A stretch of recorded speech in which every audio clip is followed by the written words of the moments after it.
Morning Year 4, I hope you're all doing okay and staying safe. Today I'm going to be reading Chapter 7 of Operation Gadget-Man, which is called Gran, I'm Frightened. Gran, can I do my homework now, please? Beans asked. My such enthusiasm, Gran pursed her lips. So you finished pushing your macaroni cheese around your plate then? Beans nodded.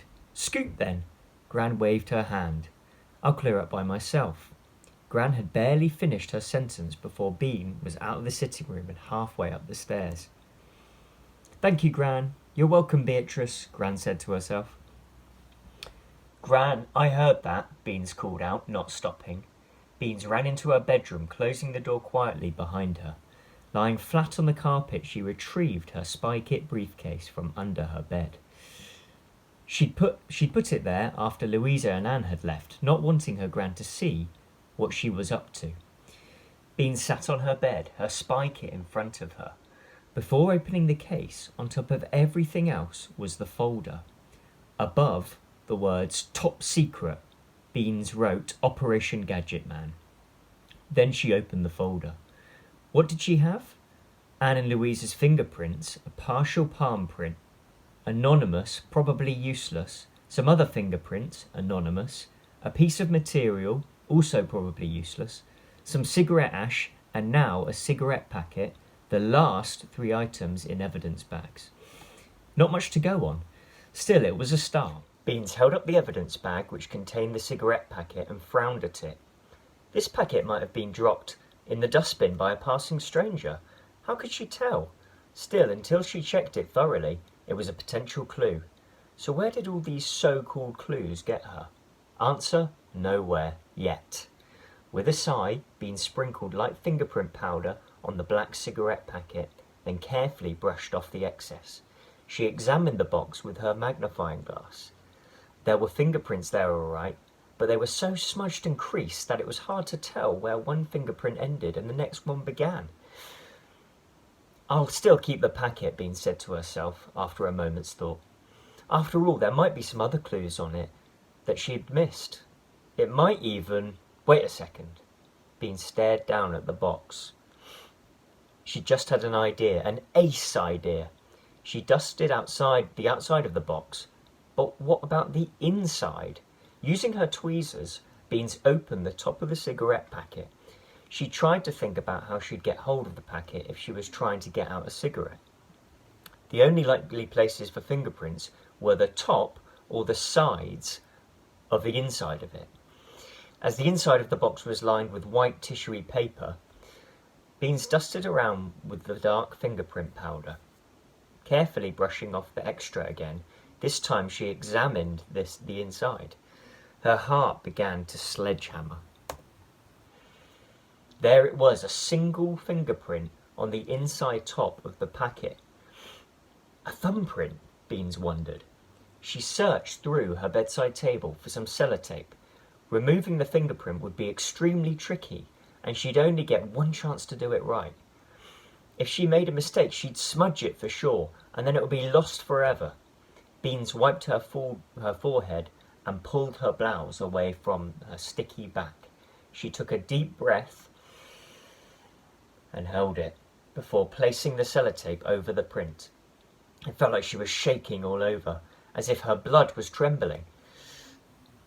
But her hands moved slowly and steadily.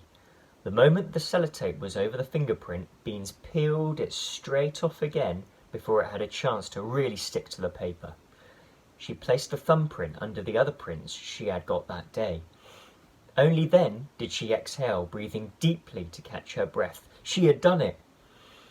In her best handwriting, she added details to each of her labels for each set of prints. The next job was to try and find something which would have a good set of Dad's fingerprints on it. Beans went out on the landing and leaned over the banister. Gran was downstairs, clattering about in the kitchen.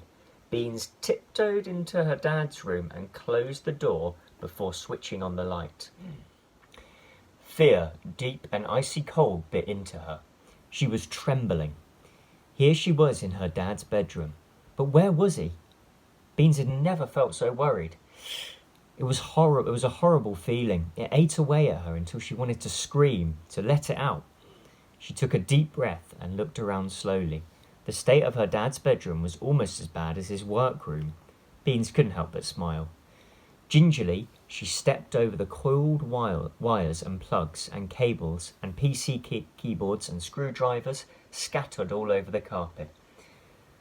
They were all likely places from which to get fingerprints, but there had to be something that would have a good set of fingerprints which she wouldn't have smudged from constant handling. And what about Dad's kidnappers? They must have searched in here for the oscillator. Dad said in his letter that they searched all over the house. So how could Beans be sure to get something with her dad's fingerprints on it? Beans licked her lips as she looked around the room again.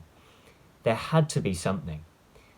The light switch on the wall? No, those prints would be smudged for sure. One of Dad's books? No, those fingerprints would probably be smudged too. There must be something. Then Beans saw it. The light bulb in the bedside lamp. Of course! Dad would only need to put the bulb in once and he wouldn't touch it again until it needed changing. And it was a bayonet kind, not the screw-in kind, so any prints there would be a lot less likely to be smudged. The only trouble was, how could Beans take it out of its socket without getting her fingerprints all over it? She could wear gloves, but wouldn't that just smudge any prints there might be? Beans walked over to the bedside lamp. If she was careful, it should be all right. She'd have to risk it. Using only her palm, Beans pushed the bulb down and twisted it, making sure she was only in contact with the bottom of the bulb and not the sides. It sprang out of its bayonet fixing, and only her palm, pressing down on it, kept it from falling onto the table. Using the thumb and index finger on her other hand, Beans grasped the bulb lower down towards its fixing and lifted it out of the lamp. 10 minutes later, she had another set of prints to add to her top secret file. Underneath the prints, she wrote, "Full set, probably from left hand because Dad is left-handed, taking from bedside lamp light bulb." Beans compared her dad's fingerprints to the prints she'd recovered off the cigarette packet. There was no match. In fact, none of the prints came close. But to make sure, she'd have to find something with a set of prints from Dad's right hand. Beans went through one more time the Operation Gadget-Man file. No new ideas sprung to mind. After that, all Beans wanted to do was sleep. It had been a long, long day, and she'd be no good to her dad if she was too tired to think. After cleaning her teeth and going to kiss her gran goodnight, Beans got back into her room and fell into her bed, hugging her Operation Gadget-Man folder.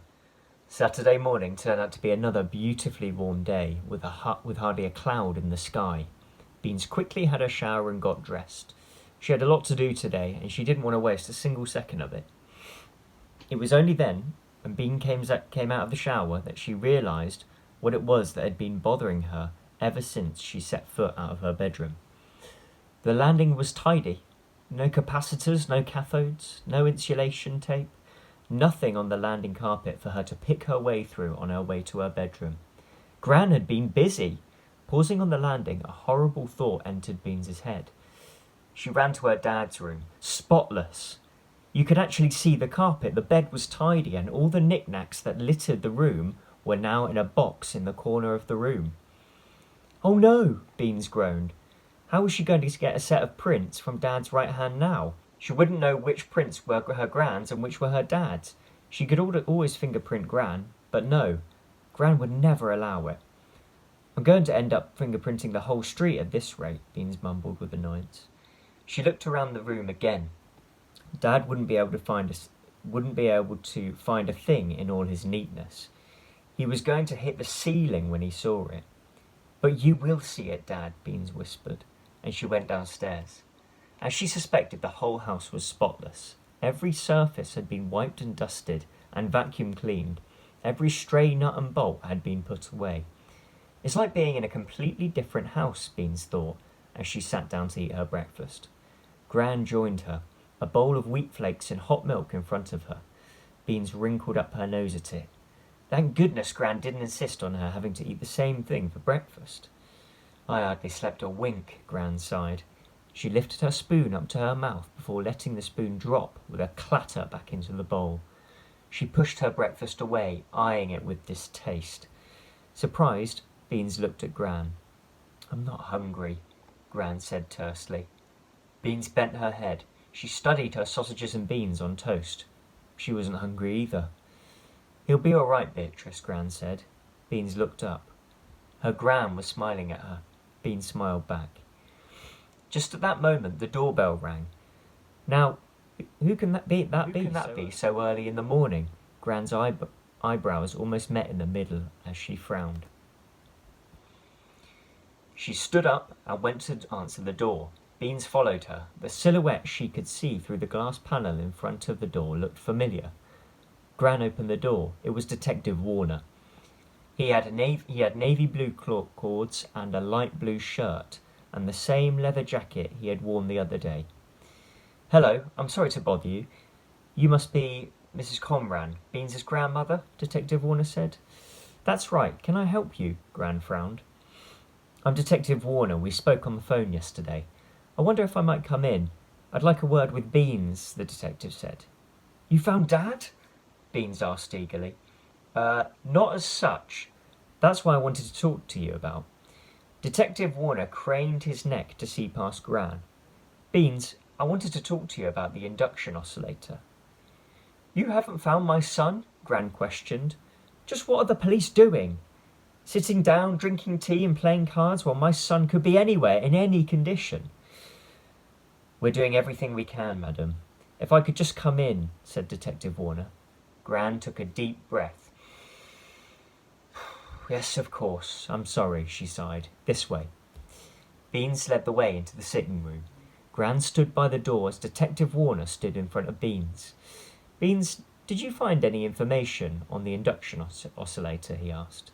"Not yet," Beans dismissed. "What about Dad? Have you found anything yet?" "No, I'm afraid not. But we still have him listed as missing," Detective Warner said. "Missing?"